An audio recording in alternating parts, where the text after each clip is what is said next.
The rookie SEAL team froze when armed smugglers appeared between the containers. The radio crackled with nothing but static, no command, no orders. This was no longer under control. Hands tightened on triggers and breathing turned shallow as fear spread through the team. Then the old K9 moved. He stepped forward slowly, calm and deliberate, placing himself between the rookies and the armed men. He did not bark or charge. He simply watched. While the rookies focused on the weapons, the dog read the men holding them. The smugglers hesitated, then backed away into the fog. Only afterward did the rookies understand what had happened. The dog had not stopped a gunfight by attacking. He stopped it by experience. When fear paralyzed every human in the corridor, the old K9 walked forward first. Baltimore Harbor woke under a ceiling of cold fog that morning, the kind that pressed low and heavy against the water, blurring the line between sea and steel. The city itself seemed to be holding its breath. Rusted cranes stood like ancient sentinels along the docks, their long arms frozen mid-reach, while rows of shipping containers formed narrow corridors that swallowed sound and light alike. The air smelled of salt, oil, and old iron. A bitter wind moved in from the bay, slipping through gaps in jackets and armor, whispering reminders that winter had not yet loosened its grip on the coast. The rookie SEAL team entered the harbor in a disciplined column, boots striking concrete in measured rhythm. They were young, most of them in their early 20s, bodies strong and minds still untested by the kind of fear that rewrote who a person thought they were. Their uniforms were clean, gear freshly checked, weapons held with textbook precision. Faces were tight with focus, but beneath that focus lived nerves that had not yet learned how to be quiet. This was their first full-scale stress evaluation in an urban industrial environment, and everyone knew it. No one said it out loud, but the silence between them carried the weight of expectation. At the rear of the formation walked Caleb Mercer. At 41, he was the oldest man on the ground, his presence understated but unmistakable. He had the build of someone who no longer trained to impress anyone.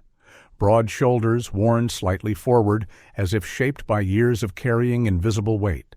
His hair was dark brown, threaded with gray at the temples, cropped short in regulation style, and his beard was trimmed close, more out of habit than vanity. His eyes were a muted blue, the color of deep water rather than sky, and they moved constantly, scanning angles and shadows with the quiet patience of a man who had survived too many situations where others had not. Caleb spoke rarely, and when he did, his voice carried no urgency, no wasted emotion. Among instructors and veterans, he was known as reliable. Among rookies, he was known as distant. Few knew that distance was not arrogance but armor forged long ago after events he never explained and no one dared ask about. Beside him moved Grim. The German shepherd was old by operational standards, his age evident in the silver dusting his muzzle and the stiffness that touched his gait when the cold set in. His coat was thick, black and tan, dulled slightly by years of salt air and concrete dust, but still well kept. His ears stood alert, though not rigid, and his eyes, dark, steady, intelligent, missed very little. Grim was not large compared to younger working dogs, but there was a density to him, a solidity, like a seasoned boxer who no longer wasted motion. He wore his harness comfortably, as though it were an extension of his own body, and the leash connecting him to Caleb hung loose, a sign of trust earned over countless operations. Grim was calm in a way that could not be trained into something younger. He had learned it the hard way, through noise and chaos and the long silence afterward. The team leader at the front, Lieutenant Mark Halverson, gave a subtle hand signal to slow the pace as they approached the first maze of containers.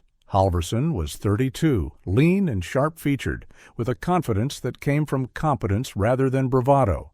His leadership style was efficient, professional, and by the book, shaped by instructors who believed that discipline was the highest form of safety. He trusted procedure, and procedure had not failed him yet. As far as Halverson was concerned, this was exactly what command had briefed it to be. A stress test designed to push rookies to the edge without tipping them over.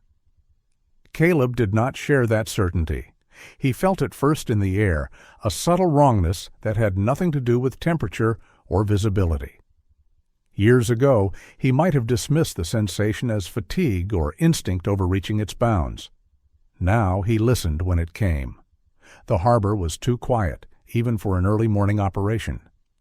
Gulls wheeled overhead, but made little sound.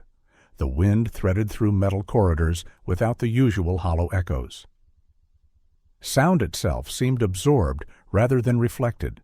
Caleb glanced down briefly at Grim, who had slowed half a step, nose lifting slightly, not in the sharp, searching motion of scent detection, but in something closer to listening. The dog's breathing was steady, measured. No tension, no alarm. Just awareness. This place doesn't like us, Caleb thought, the idea forming without words. Grim's paws moved carefully over the concrete, nails clicking softly, each step deliberate. He did not pull ahead or lag behind.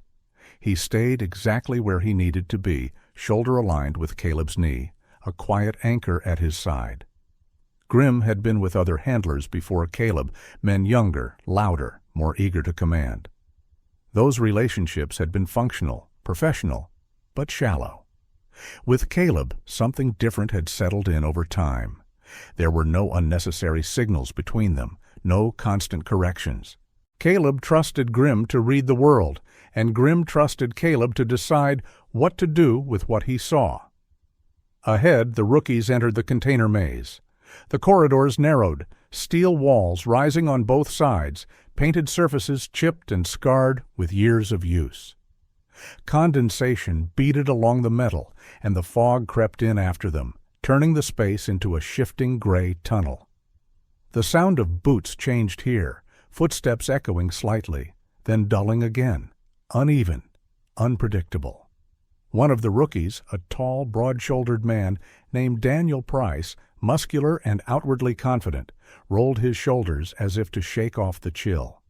Price was 24, loud during downtime, eager to prove himself, the type who believed pressure sharpened him rather than revealed him. Another, smaller and quieter, kept his gaze forward and jaw clenched, fingers tight around his rifle grip. Caleb watched them without judgment. He had been all of them once, in different moments, under different names. The briefing had called this a controlled stress environment, a phrase that sounded reassuring on paper. Simulated threats, psychological pressure, limited communication, nothing lethal. Caleb had heard those words before, too. He knew how easily controlled could become something else when variables stacked up in the wrong order. He did not doubt command's intentions. He doubted their imagination. Grim paused for a fraction of a second, just long enough that Caleb noticed. The leash did not tighten. The dog's posture remained neutral, but his ears angled slightly forward, catching something beyond human range. Not danger, not yet. Change. Caleb felt a faint tightening in his chest, the old reflex stirring, not fear, but readiness. He adjusted his grip on the rifle without breaking stride, a movement so small it would have escaped notice by anyone who didn't know him. Cold mist clung to his eyelashes as he looked down the corridor ahead, metal walls stretching into gray distance. Somewhere deeper in the harbor, a loose piece of steel shifted in the wind, producing a low, distant scrape. It was nothing. It was everything. The rookies stiffened almost imperceptibly, senses sharpening, bodies preparing to react. Caleb filed the moment away. First signs. Not panic. Not yet. Grim continued forward, steady as ever, silver at his muzzle catching the thin light. To an untrained eye, he was just an old dog nearing retirement, brought along more out of sentiment than necessity. Caleb knew better. Grim had survived because he paid attention before things became obvious. He did not rush. He did not hesitate. He simply moved when it was time. As the team disappeared deeper into the maze, swallowed by fog and steel, Caleb felt the certainty settle in his bones. This drill was going to ask more of them than command had planned. Not because it was designed to, but because something about this place, this morning, and the people inside it, was already shifting. Grim walked beside him, breathing slow, unbothered, listening to a world that had not yet decided whether it would bare its teeth. And that was what made Caleb uneasy. The sound came without warning, a harsh metallic scrape that tore through the quiet like a blade dragged across bone, echoing between the container walls and folding back on itself until it was impossible to tell where it had begun. The formation faltered for half a second, just long enough for instinct to surge ahead of training. Boots hesitated, shoulders tightened, and the rhythm that had held the team together fractured into uneven beats. The noise itself was nothing more than steel shifting against steel, the kind of thing ports were full of. But inside the narrow corridor it carried weight, the suggestion of intent, and suggestion was often enough. A rookie near the middle of the formation reacted first, his breath hitching sharply as his hands tightened around his rifle. His name was Lucas Reed, though most of the team still thought of him only as the quiet one. At 23, Lucas was lean and slightly underweight compared to the others, his movements efficient but restrained, as if he were always measuring himself against an invisible line. His hair was light brown, cut short but uneven, and his eyes had a habit of dropping to the ground when spoken to, not out of disrespect, but out of caution. He had learned early that drawing attention carried consequences, and though no one here knew the full story, there was something about the way he flinched at sudden noise that suggested a memory still unfinished. As the sound reverberated, Lucas's breathing grew shallow, quick, each inhale scraping against the next. He did not lower his weapon or raise it. He froze, caught between action and restraint, muscles locking as if waiting for someone else to decide what came next. Caleb Mercer felt the shift ripple through the team, the way a man feels a change in wind before a storm. He did not turn immediately. He did not speak. Shouting would have given the moment more power than it deserved, would have taught the rookies that panic was something to be answered with noise. Instead, he slowed his pace by a fraction, letting the team compress naturally without command, his presence steady at the rear. His face remained unchanged, but inside his mind, old instincts stirred, cataloging reactions, marking weaknesses, not to judge, but to understand. He had seen this before, the exact shape fear took when it slipped past discipline and settled into the body. It was not loud, it was not dramatic, it was subtle and deeply human. Grim stopped. Not abruptly, not in alarm, but with a controlled stillness that stood out precisely because everything else had begun to move out of sync. His paws planted firmly on the concrete, muscles coiling beneath his thick coat. The fur along his shoulders lifted slightly, a quiet ridge forming from neck to spine, not the raised hackles of aggression, but the alert tension of a creature reading too many signals at once. His ears angled forward, then rotated, sampling sound with a precision no machine could match. Grim did not look toward the noise. He looked down the corridor, eyes fixed on the space where uncertainty pooled thickest. The leash between him and Caleb remained loose, a silent testament to years of mutual understanding. Caleb felt the change through the line even before he saw it, the faint resistance that was not a pull, but a warning. Ahead, Lieutenant Mark Halverson raised a fist, halting the team with crisp efficiency. Halverson's jaw tightened, his posture straightening as he assessed the corridor. He was calm on the surface, the kind of calm that came from believing in preparation, but his eyes flicked briefly to the sides, measuring angles, calculating unknowns. Near him stood Aaron Miller, another rookie, broader than Lucas, with a square face and closely shaved blond hair. Miller had the look of someone who had always been big enough that fear rarely challenged him directly. Now, however, his lips pressed into a thin line as he shifted his weight, the first crack forming in an armor built more on confidence than experience.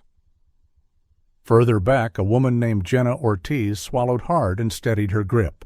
Ortiz was compact and athletic, her dark hair pulled tight beneath her helmet, her expression usually sharp with dry humor.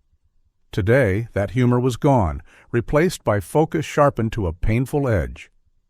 She had joined the teams later than most, after leaving a career that never satisfied her hunger for purpose, and she carried herself with the intensity of someone determined never to hesitate again. The metallic sound echoed once more, softer this time, like an afterthought, but it was enough. The rookie's breathing grew louder, audible even through gear and distance.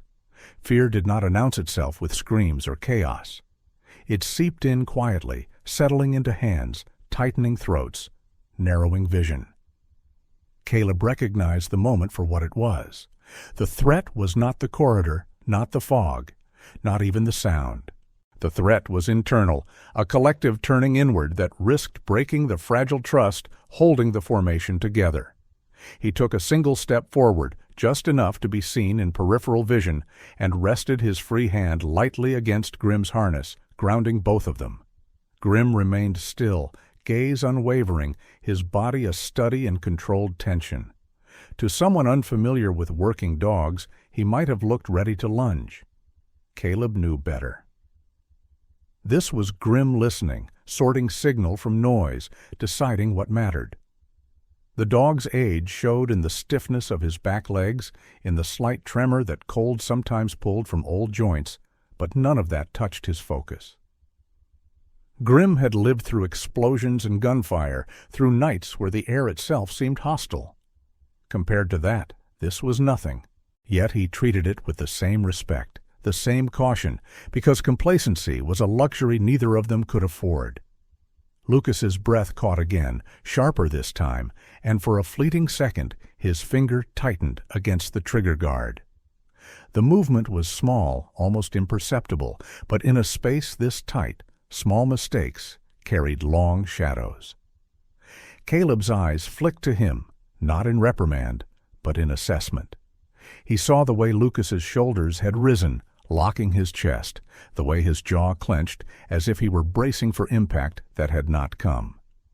This was how fear entered, not as a roar, but as a narrowing, a closing off of options until only the worst ones remained. No one spoke.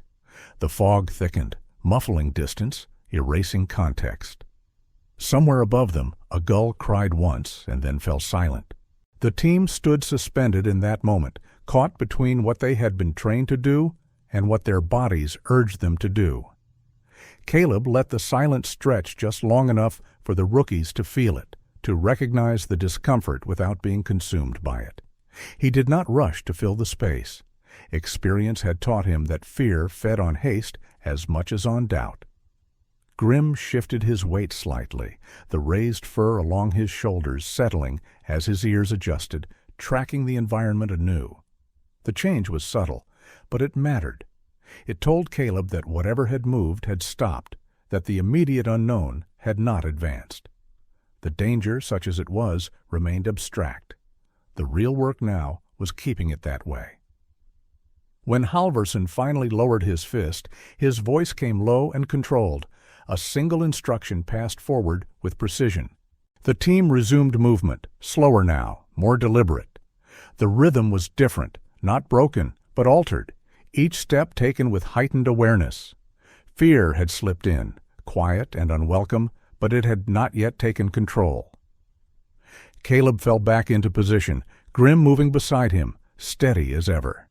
He knew this was only the beginning. Fear, once invited, rarely left without testing boundaries. And as they moved deeper into the steel corridors, with fog thickening around them and sound bending in strange ways, Caleb understood with a clarity that settled deep in his chest that the hardest enemy they would face today was already among them, carried in their own breath and heartbeat, waiting for the right moment to speak again. Lucas Reed stood where the corridor narrowed, steel walls closing in just enough to make the air feel heavier, as if the harbor itself were leaning closer to watch him fail. His body had gone rigid without his permission, muscles locked in a posture that training manuals never addressed. At 23, Lucas was the youngest in the unit, lean to the point of seeming fragile beside men built like reinforced doors. His shoulders were narrow, his neck long, his movements usually precise and economical, but now that precision deserted him. His light brown hair was plastered to his forehead with sweat despite the cold, and his pale eyes stared forward without truly seeing anything. He was breathing too fast. He knew it. The knowledge did nothing to stop it. The metallic sound from moments earlier hadn't faded for him the way it had for the others. It had tunneled inward, bypassing reason, dragging something old and unfinished up from a place he kept carefully sealed. A year ago, during a night exercise in another port city, another narrow corridor, another echo that didn't belong, Lucas had reacted half a second too fast. His finger had tightened. The round had struck concrete inches from a teammate's leg. No one had been hurt, but the sound of that shot had followed him ever since, echoing in his sleep, in the silence between thoughts. He had passed every evaluation after that, had done everything asked of him with quiet obedience, but the mistake had lodged itself deep, reshaping the way fear moved through him. Now, in this steel maze, the memory rose without warning, sharp and vivid, and his body responded as if time had folded back on itself. Lucas's grip tightened on his rifle, not in aggression, but in desperation, as if holding the weapon firmly enough might anchor him to the present. His chest burned. Air scraped shallowly in and out. He could hear his own pulse louder than the distant harbor, louder than the team's boots ahead. He knew the formation was moving again. He knew he needed to move with it. His legs refused. If he froze here, if he broke now, the ripple would move outward. He had seen it in training videos, had studied how hesitation infected a unit faster than panic. The thought made his throat close further. Behind him, unseen, Caleb Mercer registered the change immediately. He did not need to look at Lucas to know something was wrong. Years of watching men under pressure had taught him to read the small betrayals of the body, the way breathing changed pitch, the way weight shifted unevenly. Caleb did not step forward. He did not speak Lucas's name. Drawing attention would have sharpened the moment into something public, something harder to escape. Instead, he slowed just enough to close distance, his presence expanding subtly, a steady gravity at the edge of Lucas's awareness. Grim moved before any human command could be formed. The old German shepherd angled slightly out of position, not breaking formation, but bending it, his broad shoulder brushing lightly against Lucas's shin. The contact was deliberate and gentle, solid enough to be unmistakable. Grim lowered himself into a sit, directly beside Lucas, his back straight, posture calm, weight grounded through powerful haunches. His breathing was slow and deep, a visible rise and fall of his chest, unhurried, unafraid.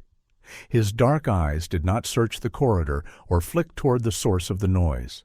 They rested forward, steady, as if the world beyond the steel walls held no urgency worth borrowing. Lucas felt the contact before he understood it. The warmth through fabric and armor, the solid reality of another living body pressed against him, cut through the spiral of memory like a hand on a shoulder. His breath stuttered, then hitched again, but this time the rhythm began to change. Without conscious decision, his inhalations lengthened, drawn out by the sound and sight of Grim's breathing. The dog did nothing else. He did not whine or nudge. He did not demand attention. He simply existed there, calm and immovable, a physical reminder that the present moment was survivable. For a few seconds that felt longer than they were. Lucas did nothing but breathe. The burning in his chest eased slightly. His fingers loosened enough to remind him where he was. The corridor came back into focus, steel walls slick with condensation, fog curling low around boots.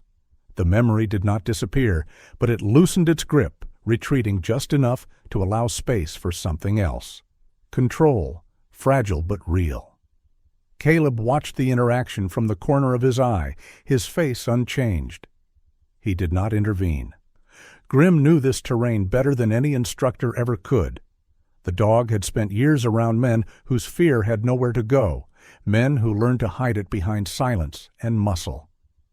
Grim understood the language of restraint, the way panic disguised itself as stillness. This was not the first time he had done this, though it might be the last. Caleb felt a quiet tightening in his chest at that thought, pushed it aside. This was not the moment for endings. Ahead, the formation continued at a measured pace. Lieutenant Halverson glanced back briefly, his eyes catching the sight of Grim seated beside Lucas. Halverson did not break stride or issue a command. His jaw tightened, then relaxed. He trusted Caleb's judgment, even when he did not fully understand it. That trust was one of the few things holding the team's cohesion intact right now. Lucas swallowed, his throat dry, and shifted his weight. Grim rose smoothly to his feet, the motion unhurried, as if there had never been a pause at all. He stepped forward half a pace, just enough to signal movement without pressure. Lucas followed, his legs responding at last. The steps were stiff at first, mechanical, but they were steps. Each one carried him further from the memory and closer to the present. Grim remained close, not touching now, but near enough that Lucas could feel him if he needed to. As they moved, Lucas became aware of other things again. The muted clink of gear, the soft murmur of controlled breathing from teammates ahead, the way fog swallowed distance and made every corridor feel the same. Fear still rode low in his gut, but it no longer filled his chest. He was not calm. He was functional. For now, that was enough. The team pressed deeper into the container maze, unaware of the small crisis that had almost fractured them. From the outside, nothing had changed. Formation intact, pace steady, weapons up. Only Caleb and Grim understood how close the line had come to snapping. Caleb allowed himself a single breath of acknowledgement, not relief. Fear had tested them and found a weak seam. It would return. It always did. Lucas kept moving, his gaze fixed forward, his jaw set with a new resolve, born not of confidence, but of necessity. He did not look at Grim again, but the memory of the dog's calm stayed with him, a borrowed steadiness he carried like contraband. He knew he would have to face the old mistake eventually, would have to confront it without a steel corridor to hide inside. But not now. Now there was a team depending on him to keep moving. Behind him, Grim walked on with the same measured pace he had always kept, silvered muzzle lifting slightly as he sampled the air. His role here was simple. He did not erase fear. He carried it when others could not, just long enough for them to find their footing again. And as the steel walls closed in and the harbor swallowed the team whole, that quiet service mattered more than any command ever could. The corridor bent slightly to the left, containers stacked too high on either side, their faded company logos ghosted by years of salt and neglect. The fog thickened as the team advanced, clinging low to the ground, swallowing boot prints almost as soon as they were made. Lucas Reed kept moving, his steps steadier now, his breathing no longer scraping at the edges of control. The memory still lingered, but it had loosened its hold. Ahead of him, the backs of his teammates rose and fell in a slow, disciplined rhythm, a moving wall of bodies that felt suddenly precious. Grim slowed again. This time, it was not subtle. The old German shepherd halted completely, head lifting, ears angling forward and then outward, as if triangulating something no human sense could quite grasp. His posture changed, the calm solidity giving way to something sharper, more focused. He turned his head deliberately, not toward the corridor ahead, not toward the steel walls, but back toward Caleb Mercer. Grim's dark eyes locked onto his handler's face with an intensity that cut through the fog and noise like a blade. Caleb felt it before he saw it, the familiar shift in the leash and the sudden stillness beside him. He stopped without signaling, trusting the team's discipline to absorb the pause without panic. Grim lifted one paw and set it down firmly against the concrete. Then he did it again. 2 deliberate taps, evenly spaced. It was an old signal, one that had fallen out of common use as technology improved and doctrine changed. Caleb had learned it years ago from a handler who believed redundancy saved lives. 2 taps meant certainty without clarity. Something was wrong, but it was not yet visible. Caleb's jaw tightened. His eyes scanned the corridor, the stacked containers, the fog that seemed to shift without wind. Grim was not reacting to explosives. There was no sharp chemical edge in the air, no change in Grim's breathing that would signal a hidden charge. This was different. Grim was tracking presence, not substance, movement, not material. Behind them, another rookie noticed the pause. His name was Thomas Kearney, a stocky man with a shaved head and a perpetual crease between his brows, as if he were always squinting into bright light. Kearney had grown up around docks like this one, his father a longshoreman who had taught him early how sound traveled strangely through metal and water. He leaned slightly to the side, peering down a narrow gap between containers, his mouth set in a hard line. He felt it too, the sense that the space was no longer empty in the way it should have been. Caleb raised his fist, freezing the formation. No one argued. No one questioned. This was not a drill command delivered for effect. This was instinct made visible, and the team responded to it with immediate compliance. Caleb lowered his hand and touched the radio at his shoulder, his voice low and controlled as he reported the situation. He did not embellish. He did not speculate. He stated only what mattered. Possible unauthorized presence. Requesting confirmation. The reply never came. At first there was only static, a thin hiss that threaded through the channel like a nervous whisper. Caleb adjusted the frequency, his fingers precise. Practiced. The hiss deepened, broke, then returned stronger, layered with distortion that bent familiar tones into something alien. He tried again, switching channels, repeating the report.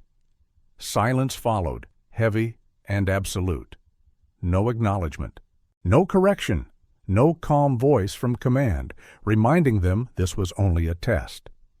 The absence of response settled over the team with a weight heavier than any shouted threat. Training scenarios accounted for confusion, for fear, for simulated failure. They did not account for being unheard.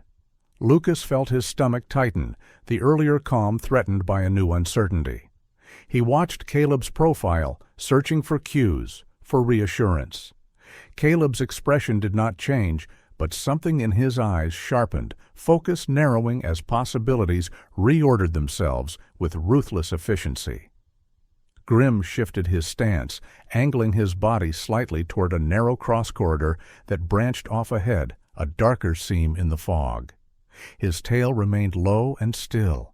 His ears rotated minutely, tracking faint disturbances that might have been nothing or might have been everything. Grim did not bark. He did not growl. Noise would have been a confession of fear.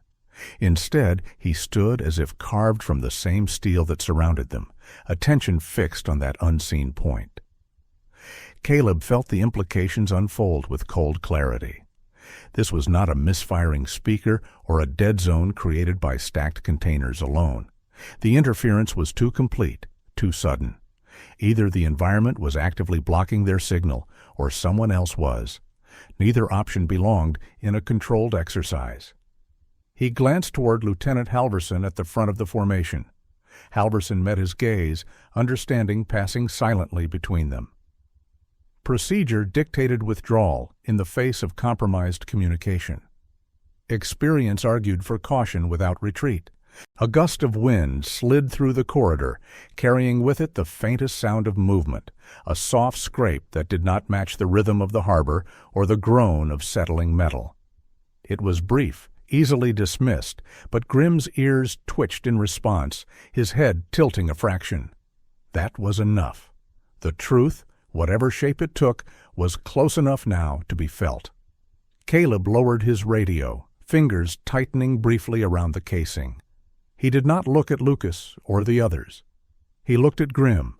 The dog held his gaze for a heartbeat longer than necessary, then turned his attention back down the corridor, weight shifting forward ever so slightly. Not a command, not an advance, a suggestion. Caleb breathed in slowly, the cold air biting at the back of his throat. The team waited, suspended between motion and stillness, between the familiar rules of training and the unfamiliar silence of unanswered calls. Fog curled around their boots, steel walls pressed close, and somewhere ahead something moved that was not supposed to be there. Grim remained poised, every line of his body communicating what words could not. This was not a malfunction. This was not part of the lesson plan. There was someone else in the harbor, and they were close enough to matter. Caleb raised his fist again, not to halt, but to hold. The decision would come next. For now, the only certainty was Grim's signal and the empty radio channel that confirmed it. The radio crackled again, sharper this time, cutting through the hush that had settled over the team after the unanswered call. Caleb Mercer's hand was still near the device when the sound changed, static thinning into something shaped, deliberate. A voice pushed through the interference, low and hurried, carrying a cadence that did not belong to any training script. It was not English. The words were clipped, urgent, spoken with the efficiency of someone used to being overheard and unconcerned by it. The syllables slid past one another in a language that rolled harshly in the narrow corridor, unfamiliar and unmistakably real. For half a second, no one moved.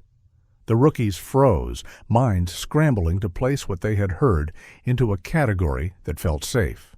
Training exercises borrowed many tricks, accents, and recordings, but this voice lacked the polished distance of simulation. It breathed. It hesitated. It carried frustration and intent. Lucas Reed felt his stomach drop as understanding bloomed too quickly for comfort. This was not a test prompt. This was someone speaking to someone else, assuming privacy. Caleb did not need time to interpret. His posture shifted instantly, shoulders squaring, attention narrowing into something cold and precise.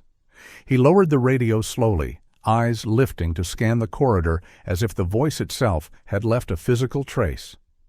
Grim responded at once, muscles tightening, ears angling toward the sound source even as it faded back into static.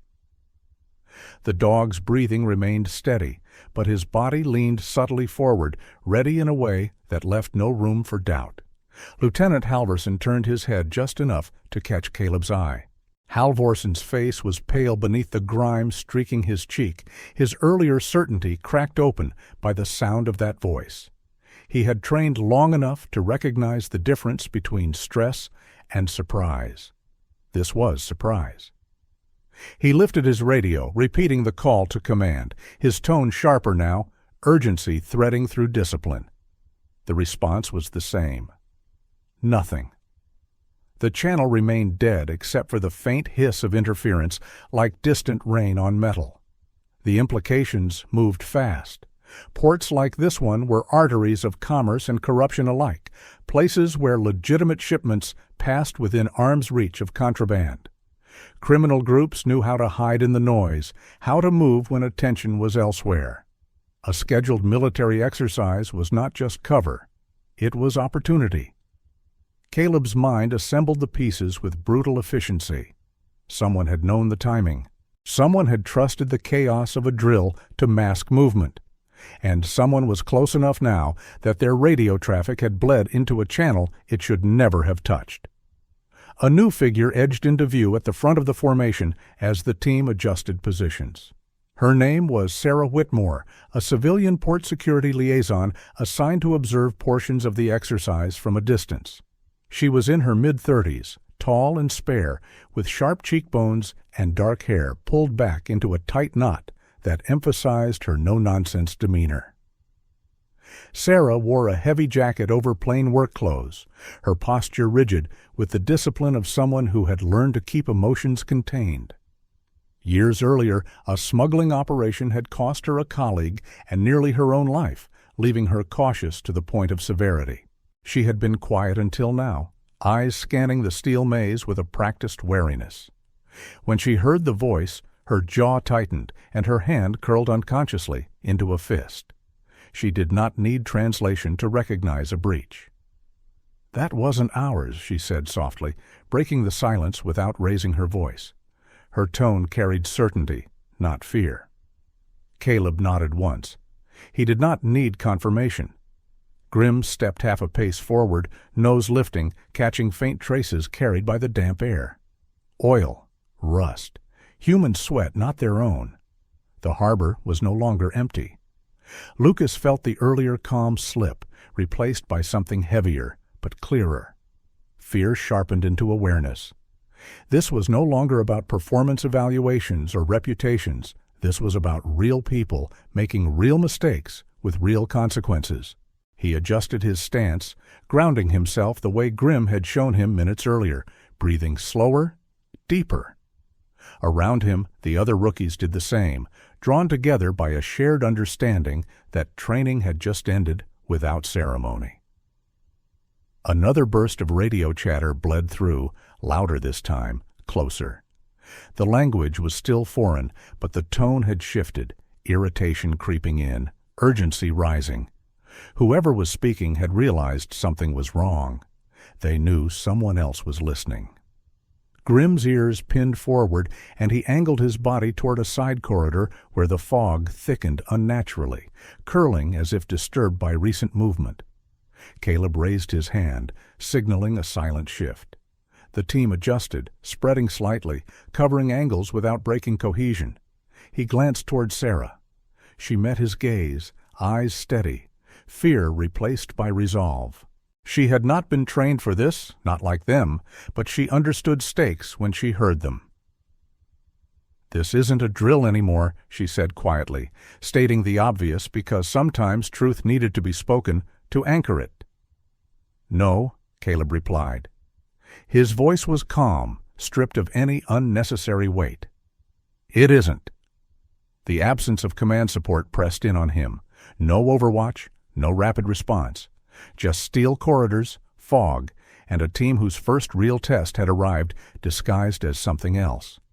He thought of the rookies behind him, of Lucas fighting a memory that threatened to undo him, of Halverson recalibrating leadership on the fly. He thought of Grimm, old and steady, reading truths no radio could carry. Caleb lifted the radio one last time, sending a brief coded signal across an alternate frequency, a habit born of hard lessons. If it went through, good. If not, nothing changed. He lowered it again without waiting. Decisions could not be postponed for permission that might never arrive. Grimm took a step, then another, stopping at the mouth of the side corridor. He did not advance further. He waited. His posture spoke clearly. The threat was real. The timing was now. The choice belonged to Caleb. Fog drifted between the containers, muffling distance and distorting sound. Somewhere beyond that bend, unseen people moved with purpose that did not include them. Caleb felt the familiar tightening in his chest, not fear, but responsibility settling into place. Training had prepared him for chaos, but not for this precise convergence of circumstance and consequence. Still, preparation was a luxury, action was a necessity. He looked once more at the faces around him. The rookies' expressions had changed, youthful tension replaced by something harder, quieter. They were no longer wondering how they were being judged. They were wondering how to keep each other alive. Caleb lifted his fist, holding the team in place, his eyes returning to Grimm. The dog stood ready, calm as ever, the silver at his muzzle catching what little light filtered through the fog. The truth had revealed itself, and it had teeth. Training was over. Whatever happened next would not be graded. The sound was small, almost insignificant on its own, but in the narrow steel corridors it rang out like a bell struck too hard. A piece of equipment slipped from numb fingers and hit the concrete, skidding once before coming to rest against the base of a container. The clatter echoed down intersecting passages, multiplied by metal and fog until it seemed to come from everywhere at once. For a heartbeat, no one breathed. The rookie who dropped it was Aaron Miller. Up close, Miller's size made him look invulnerable, thick through the chest and shoulders, a man who had relied on strength long before discipline refined it. His blond hair was plastered to his head with sweat, and his wide blue eyes fixed on the fallen device in disbelief, as if his hands had betrayed him. Miller was not careless by nature. He was meticulous to the point of stubbornness, a trait born from growing up being told that brute force was all he had. The mistake was not clumsiness. It was tension finding a weak seam. Before anyone could react, movement answered the noise. It came as a shifting of shadows, a ripple where fog thinned unnaturally, the faint scrape of boots that did not match the team's rhythm. Shapes slid between containers, not rushing, but repositioning with purpose. Whoever they were, they had heard the sound, and they were not running from it. They were closing distance. Caleb Mercer felt time compress, choices stacking up with ruthless clarity. His mind split the corridor into angles and distances, escape routes and choke points, possibilities collapsing inward. He could signal withdrawal now, pull the team back through the maze they had already mapped, fade into fog before contact was made. The intruders would slip away into the harbor's vast machinery, their cargo disappearing with them. No confrontation, no risk of escalation, but no resolution either. The second option burned hotter. Stay. Advance. Trust the read of an old dog and the discipline of a team that had not yet proven itself under real threat.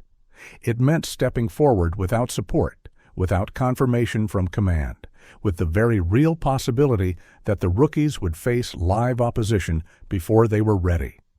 It meant choosing responsibility over safety, outcome over protocol. Grimm stood at the mouth of the side corridor, his body angled toward the movement, every muscle quiet and prepared. He did not look at the shadows.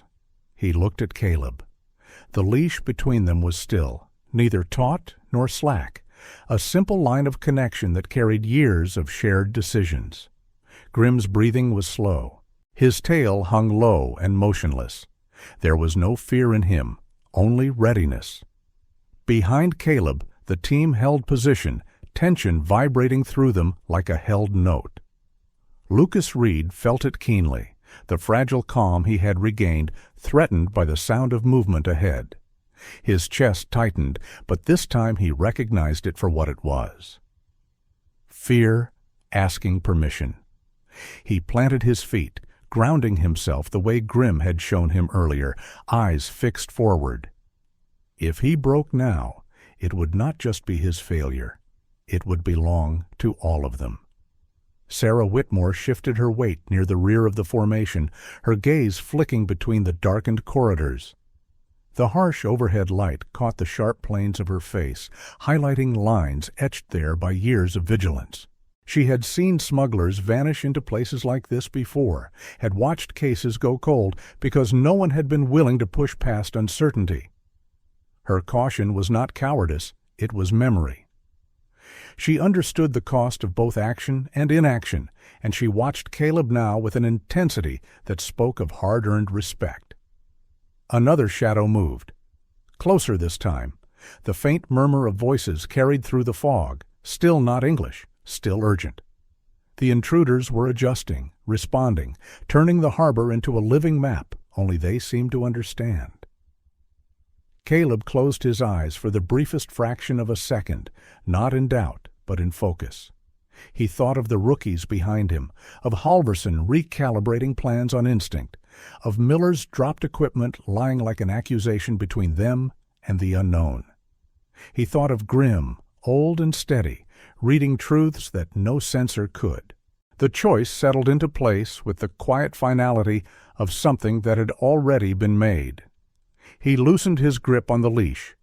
Not enough for it to slip free, but enough to remove resistance, to allow Grim the space he needed. He did not speak. He did not issue a command that could be overheard or misunderstood. He simply met Grim's gaze and gave a single nod. Grim moved. He stepped forward into the side corridor with a calm that bordered on defiance, pause placing softly, deliberately, each step chosen. He did not rush the shadows or freeze at their edge. He advanced as if this were familiar ground, as if uncertainty were just another scent to catalog. The team watched, breath held, as the old dog crossed an invisible line. Lucas felt something shift inside him as Grim moved ahead. The dog was not charging. He was not sacrificing himself. He was doing what he had always done, going first because he could read the space better than anyone else.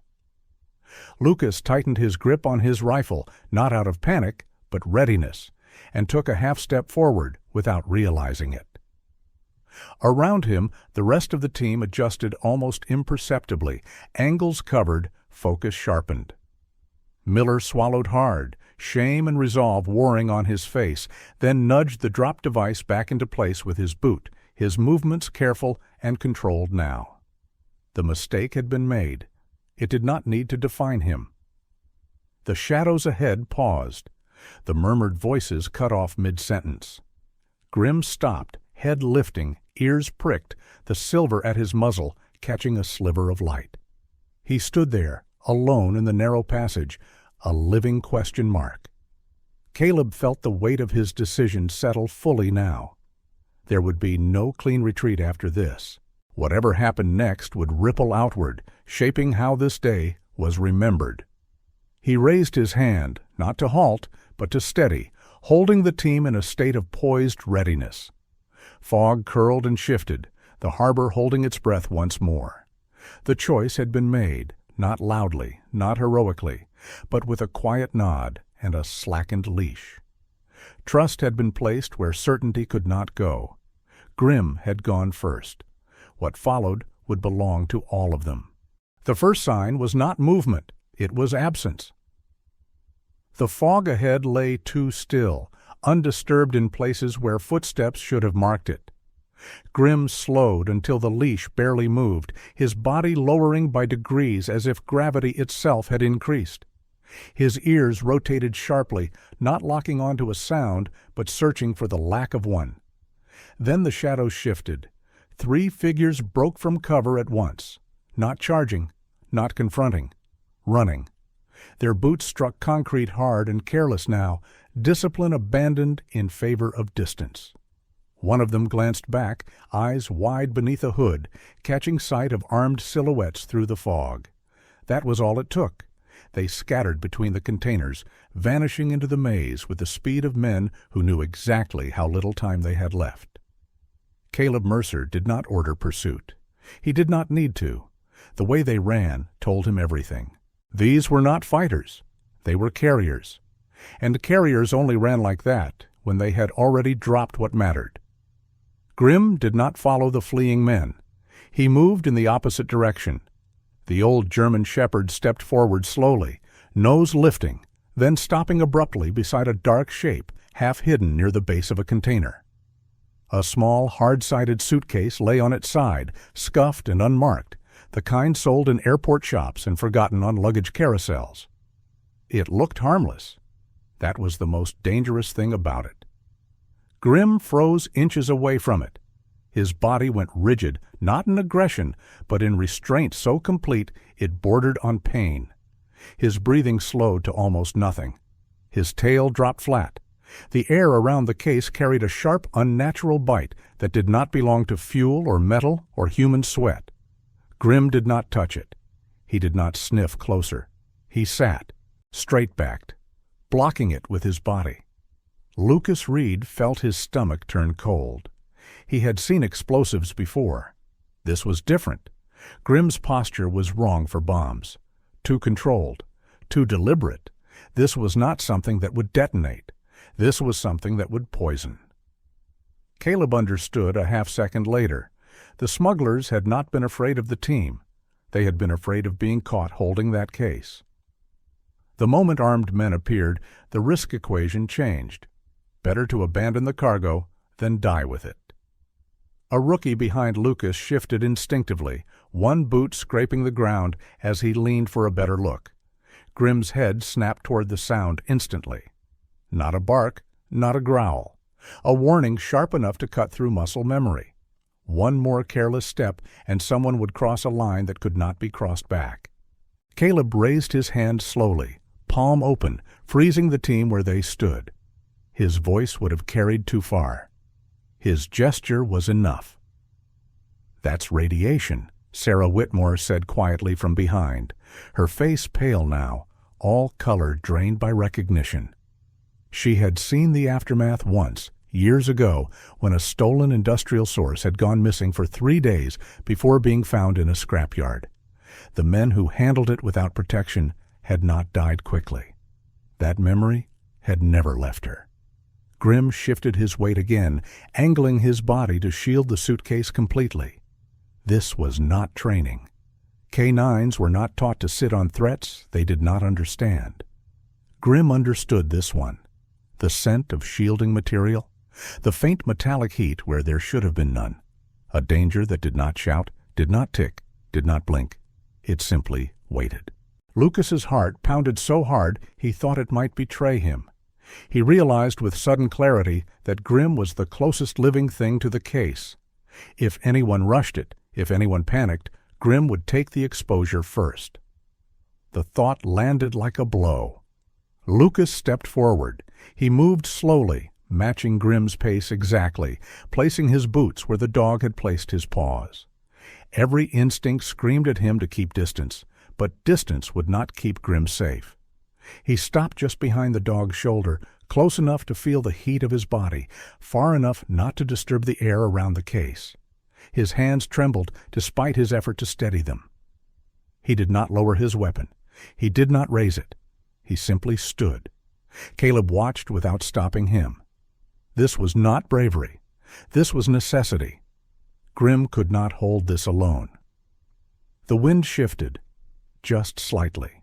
Grimm adjusted instantly, leaning a fraction to block the case from the breeze. Lucas followed the movement without thinking, mirroring the dog's position, his breath shallow and controlled. The suitcase hummed faintly, not with sound, but with presence, a silent promise of damage. Minutes passed in stretched silence. No one moved. No one spoke. The smugglers were gone now, engines roaring faintly somewhere beyond the harbor. They had escaped with their lives, leaving behind something far worse. At last Grimm's posture eased by a hair.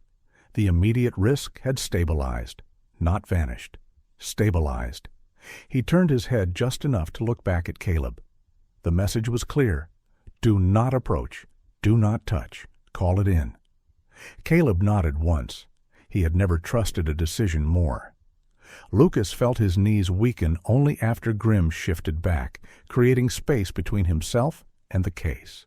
He did not step away immediately. He stayed until Grimm did, then retreated one careful step at a time.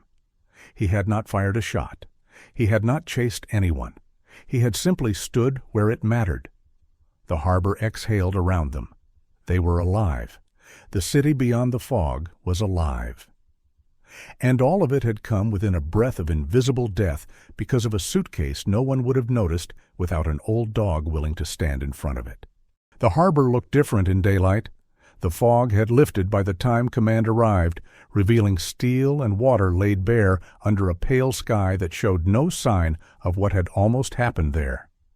Trucks rolled in with deliberate slowness, their markings official, their presence heavy with consequence.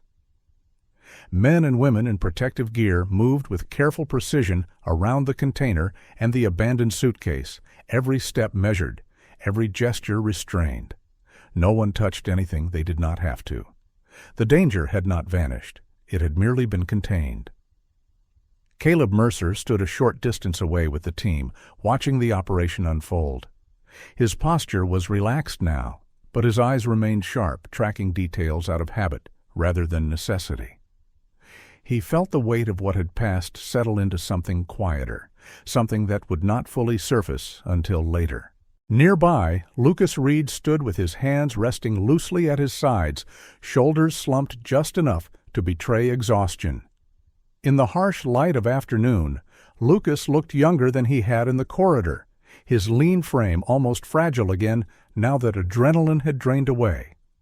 But there was a difference in the way he held himself. His gaze no longer avoided the ground. He looked outward, steady, present, as if something inside him had finally aligned.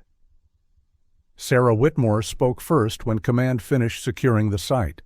She stood straight despite the long hours, tall and spare, her dark hair loosened slightly from its tight knot by the wind.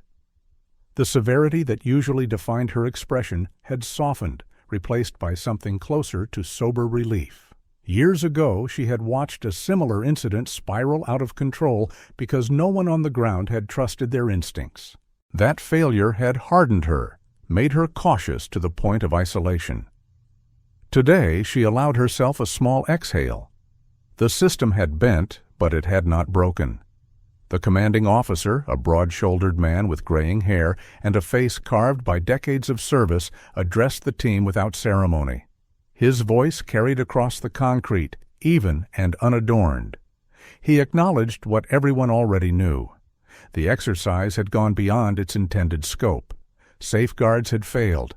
Assumptions had been wrong. There would be reviews, reports, consequences that extended far beyond this harbor. But none of that mattered in this moment as much as the simple fact that the city behind them still breathed.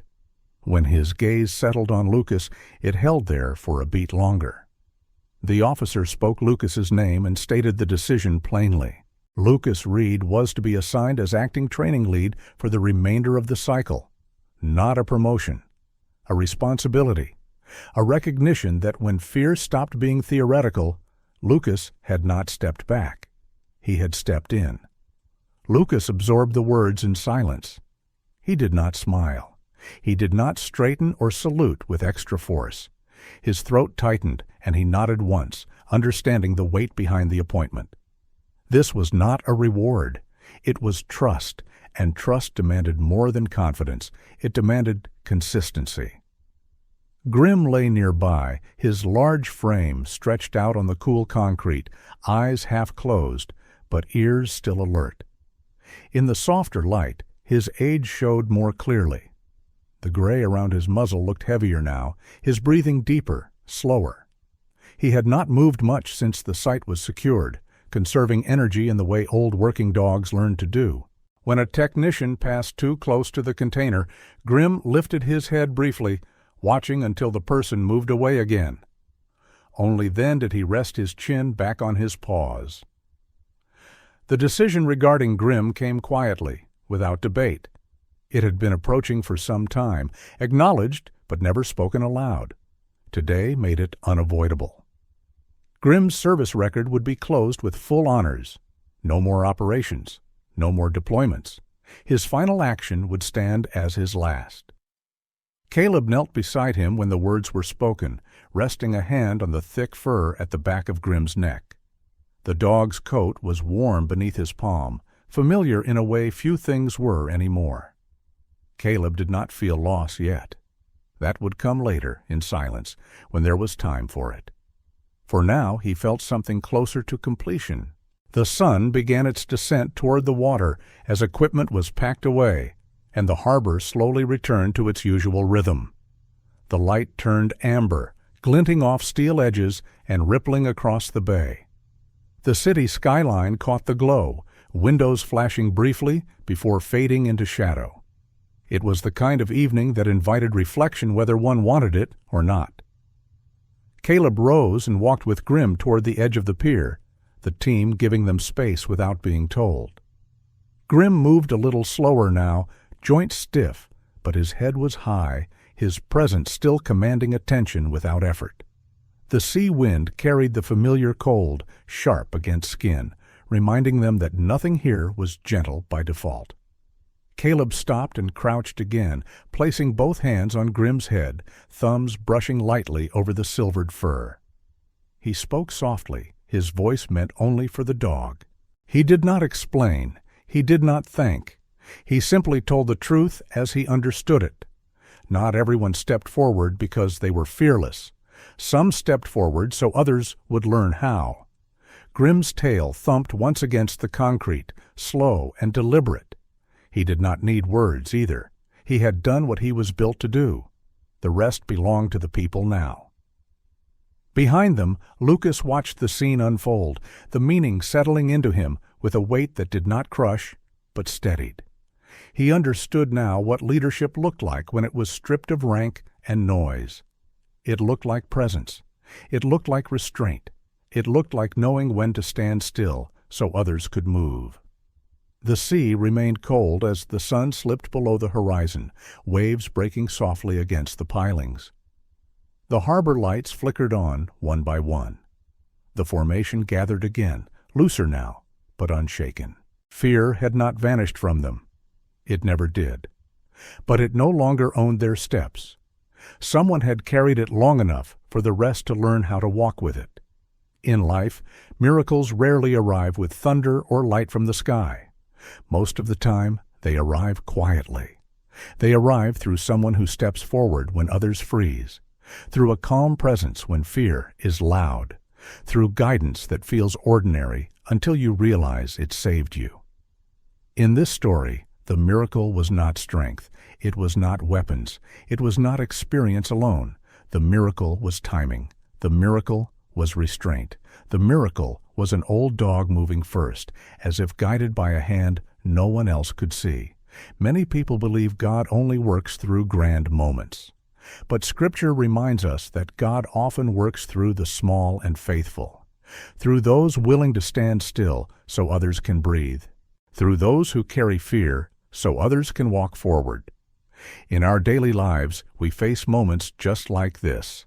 A family member who needs patience instead of anger.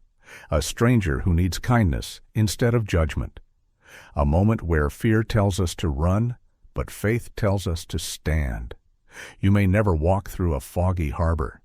You may never face danger like these men did. But every day you face choices that reveal who you trust. Your fear or your faith. Your instinct to hide or your courage to step forward. If this story moved you, let it be more than a story. Let it remind you that God is present even when the path is unclear. That guidance does not always shout. Sometimes it walks quietly beside us. If you believe that faith still moves in small moments, share this story with someone who needs hope.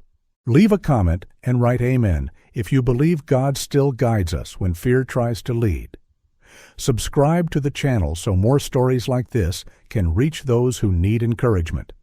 May God bless you. May He protect your steps. May He give you calm when the world is loud.